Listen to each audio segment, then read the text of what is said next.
Deep in the quiet countryside of Norfolk stands a house where history refuses to rest. This is Blickling Hall, elegant, grand, and haunted by one of the most tragic figures in English history. Every year, on a single night in May, locals claim the silence is broken by the thunder of unseen hooves, and a ghostly carriage racing up this ancient drive. Its passenger, a queen who lost her crown and her head in the most infamous execution England has ever witnessed. Today, we step inside Blickling Hall and uncover the chilling legends said to linger within its walls. Blickling Hall stands on land woven deeply into Tudor history. Long before this Jacobean mansion rose in 1616, another manor stood here, home to the Boleyn family. It's here, according to tradition, that Anne Boleyn was born, a young girl destined to become queen and doomed to die by the sword. Her family's time here was brief, but pivotal.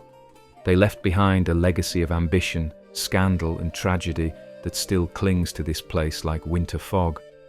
The current house was built by Sir Henry Hobart, a rising star in King James I's court.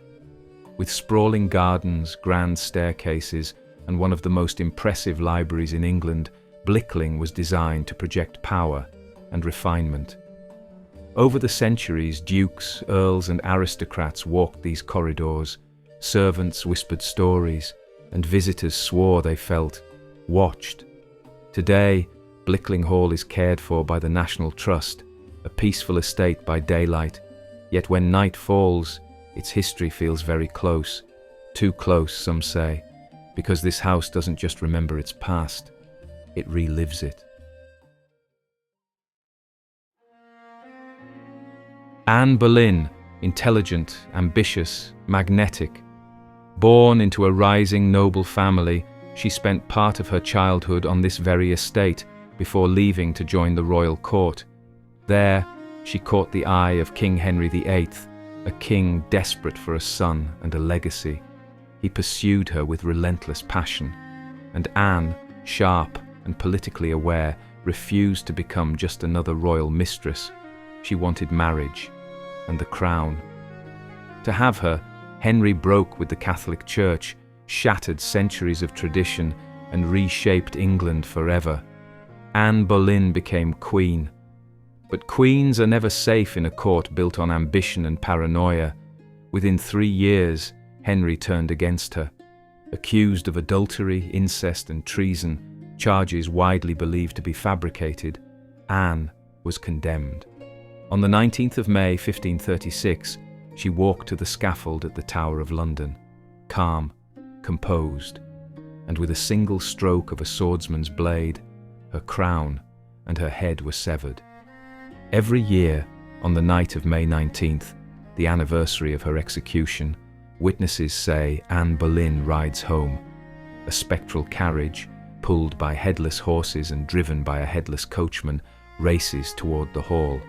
Inside sits Anne herself, holding her severed head in her lap, her eyes fixed on the house she once knew.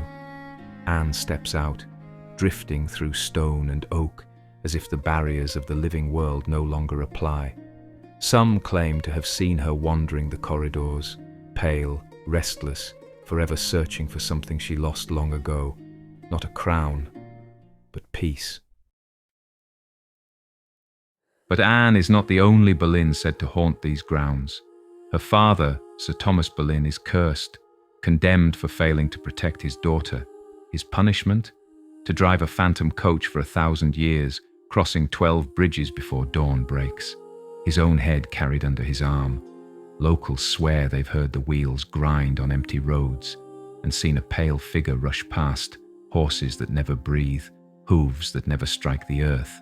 A ghost forever trying to outrun guilt.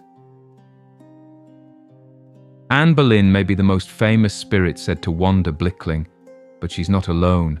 This house holds many stories, and some say many ghosts. First, there is the Grey Lady, a silent figure, pale and sorrowful, seen gliding through the upper rooms and ancient hallways. Witnesses describe her moving without sound, and without regard for walls or doorways. Some believe she is the spirit of a former lady of the house, her identity lost to time, her purpose unknown. No footsteps, no voice, just a whisper of silk and a chill in the air where she passes, a reminder that not all hauntings are violent, some are simply lonely. Then there is Sir John Fastolf, a real knight of the 15th century, once connected to the land around Blickling. A man whose reputation for bluster and theatrics is said to have inspired Shakespeare's Sir John Falstaff. But here, the laughter has long faded.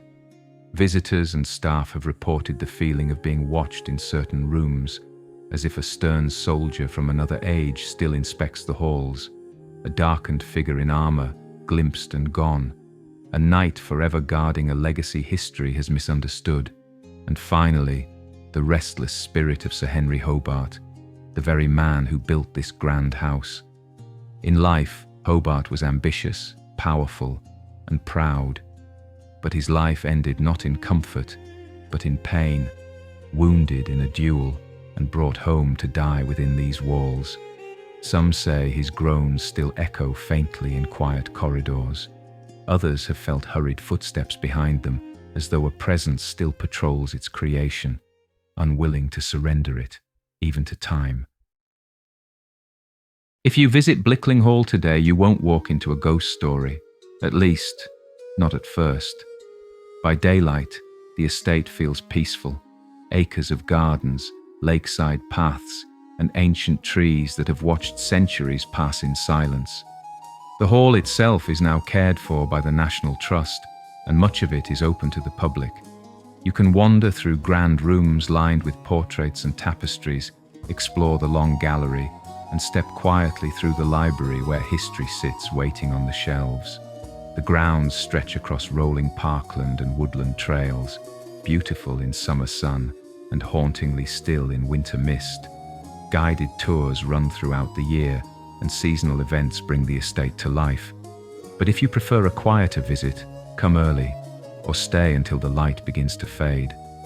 Because as dusk falls and the last visitors drift away, Blickling changes. The warmth of the day slips from the bricks, shadows lengthen across the lawns, and the hall seems to remember, whether you come for history, architecture, or just a walk in the Norfolk countryside. This is a place worth seeing in person, and who knows, in a silent corridor or beneath the rustling yews, you might feel a presence beside you, not frightening, just watching, just waiting. If you enjoyed this journey into the haunted history of England, make sure to like this video, subscribe for more, and tell me in the comments, where should we explore next? Until then, keep your eyes open, and whatever you do, don't walk these halls alone.